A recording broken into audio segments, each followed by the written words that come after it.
Olá, pessoal! Na aula de hoje a gente vai falar um pouco a respeito da flexão ou não do verbo no infinitivo. O que é que isso significa? A gente vai aprender uma regra interessante para saber quando o verbo deve ser empregado com o acento agudo ou com o R no final. Por exemplo, eu vou estar em casa às 10 horas. Será que está é com R ou está é com acento? Ele não cansa de ver esse filme. Esse V tem acento ou esse V tem um R? Esse livro é para eu ler, é com R, é sem R, enfim. Né? São esses casos aí que a gente vai trabalhar nessa aula de hoje. E para começar, nós vamos mostrar aqui alguns exemplos de frases com o verbo no infinitivo e você vai prestar atenção principalmente na pronúncia desses verbos aí, tá? Então, olha só. É preciso deixar o passado para trás. Vou estar em casa às 10 horas. Pediram para eu ler o livro inteiro. Ninguém deve ver esses resultados catastróficos. Pois bem, você observa que os verbos estão destacados e eles estão no infinitivo, ou seja, são verbos que apresentam a desinência R no finalzinho, né? Por estarem no infinitivo, eles têm aqui a sílaba tônica sendo a última. Deixar, estar, né? Esses outros dois são monossílabos tônicos, ler e ver. Bom, exemplos de frases com verbo conjugado. Observe aí. Você não deixa as coisas nos lugares certos. Ele ainda não está bem. Aqui você já começa a perceber a semelhança sonora dos verbos. Ele ainda não está bem. Toda vez que você lê esse livro, fica pensando bobagens. A pessoa muda muito quando vê o programa por outro ângulo. Você observa as pronúncias estar, ler e ver. Estar, ler e ver. A pronúncia é muito parecida. Quando a gente coloca os verbos um ao lado do outro, você percebe a necessidade de saber diferenciar o verbo no infinitivo, é quando ele está terminado em R, e o verbo flexionado, que nós usamos quando estamos conjugando-os, né? Então, com exceção do primeiro exemplo, que eu vou mostrar algo interessante para vocês, vejam só. É preciso deixar. Você vê que o verbo termina em R e você vê que ele passa a ser oxítono. Ou seja, a sílaba tônica dele é a última, que é a mais forte. É preciso deixar. Quando você conjuga o verbo, quando você flexiona, você diz deixa. Então, olha a diferença de deixar e deixa. Isso vai acontecer com a imensa maioria dos verbos. O que é que acontece? Quando o verbo terminar em R, ele tem a sílaba mais forte, a última, deixar. Quando ele não termina em R, ele vira paroxítona, deixa. Por exemplo, cantar e canta. Falar e fala. Então, quando ele tem R, a última sílaba é a mais forte. Quando não tem R, a última sílaba não é a mais forte. Agora vamos ver aqui o que acontece, e esse é o caso mais importante, porque é o que as pessoas mais erram. O que acontece quando as palavras têm a mesma pronúncia? Olha só, estar e estar. Ler, lê. Ver, vê. A pronúncia é muito parecida. E porque essa pronúncia é parecida, nós costumamos utilizar um verbo sem o R, quando deveria ter o R, ou sem o acento. Então, para a gente perceber, nós vamos analisar algumas frases. Vejam só. É hora de brincar, de amar, de estar de bem com a vida. Você observa que aqui eu vou colocar um verbo e nós empregamos aí estar. Por que o verbo parece com acento? Nesse tipo de frase, eu vou mostrar uma coisa interessante para vocês. Há o paralelismo que ajuda a essa compreensão. E o que é o paralelismo? No caso aqui, vocês vão observar que verbos anteriores já se apresentavam com o R no final. É hora de brincar, é hora de amar, com R no final, é hora de estar de bem com a vida. Então, nessa situação aqui, nesse tipo de caso, nós não temos dúvida alguma. É só você manter a sequência. Brincar, amar e estar. Resolveu o problema. Ah, professor, mas nem toda frase vai ter esses outros verbos que vão ajudar a gente a complementar. É verdade. Por exemplo, é preciso estar com a consciência tranquila. Aqui eu vou mostrar para vocês uma regrinha interessante que você nem sempre vai achar na gramática, mas você vai perceber pela associação. Olha só. Se você fosse colocar aqui um outro verbo para completar essa frase. Por exemplo, é preciso ficar com a consciência tranquila.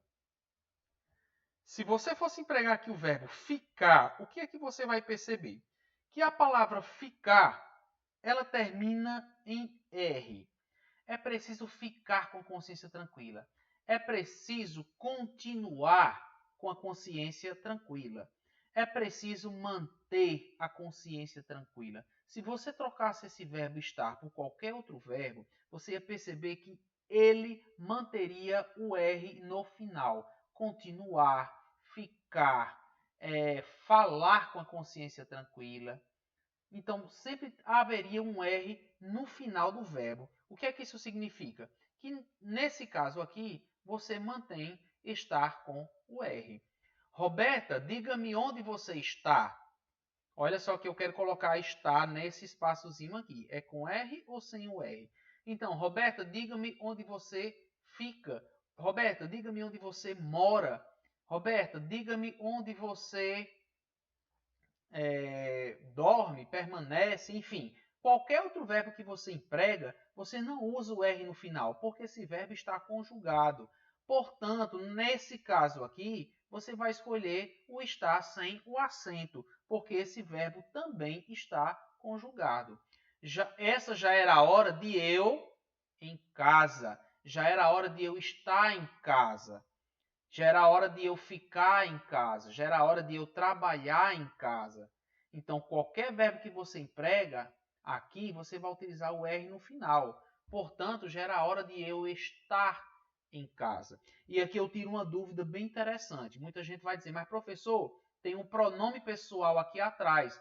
Esse verbo está conjugado. Não, porque na verdade eu não digo eu está, eu digo eu estou, né? Estaria conjugado se eu dissesse você está em casa. Ou então, na linguagem informal, tu está em casa, né? Sem o Szinho na desinência, tá? Mas aqui eu não falo eu está, eu digo eu estou. Portanto, esse verbo não está conjugado, ok? Vamos agora colocar outros verbos. Quando você vai ver esse artigo? Olha só, ler ou ver, né? Quando você vai ler esse artigo? Será que é ler com R ou ler com acento?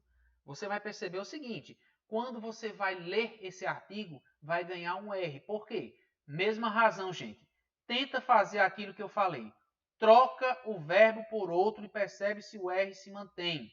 Quando você vai analisar esse artigo, quando você vai olhar esse artigo, quando você vai opinar sobre esse artigo, vai divulgar esse artigo, qualquer outro verbo que você empregar, você manteria o R. Portanto, ler esse artigo, o ler também vai ganhar um R. Eu também chamo a atenção para um outro detalhe. Aqui nós temos uma locução verbal e o segundo verbo de uma locução verbal, olha só, vai ler, locução verbal, dois verbos juntos. O segundo verbo de uma locução verbal sempre aparece com o R, ok? O documento é para eu ler, o documento é para eu ver, você vê que ganha o R, né? Pela mesma razão, olha só, pela mesma razão.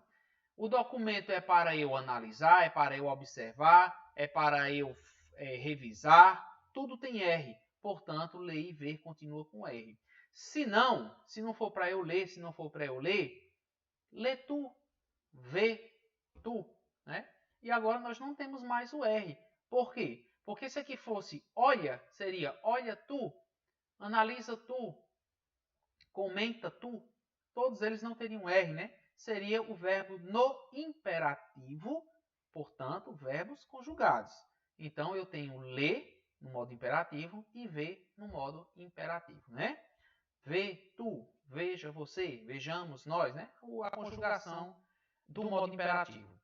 Comprei tudo com R$100, para você ver como fruta é barato. E aí, para você ver com acento circunflexo ou ver com o R? Comprei tudo com R$100, para você ver, para você observar, para você refletir como fruta está barato, como fruta é barato, como fruta continua barato. Você observa que nas substituições Os verbos aqui nesse último espaço não teriam R e no anterior, sim, teria a letra R. Por conta da idade, ele já não vê as coisas muito bem. Como é que vai ser esse ver aqui? Por conta da idade, ele já não vê com acento circunflexo, ele já não percebe, ele já não vê, percebe, ele já não foca as coisas muito bem, né? Ele já não consegue ver, já não consegue... Enfim, quando você troca por outro verbo, você percebe que não tem um R. Por não ter esse R, o verbo ver também continua sem o R, tá certo? E aqui nós temos essa conclusão. Quando você tiver em dúvida se é estar ou está, ver, vê, dar ou dá, ler ou lê, qualquer outro. Troca o verbo duvidoso por outro que se encaixe na frase. Se nessa troca, veja só, se nessa troca o verbo pedir um R, você volta ao verbo anterior e opta pela mesma terminação. Se na troca o outro verbo não terminar em R, ou seja, se ele estiver conjugado, você volta ao verbo anterior e termina sem e opta pela terminação sem o R. Então, essa é uma forma bem mais fácil de você conseguir perceber se um verbo deve ou não ter o R no final. Aí, quando você for escrever, já não tem mais esse problema, tá certo? Então, por hoje, essa é a nossa aula. Eu espero que vocês tenham aprendido. Até a próxima!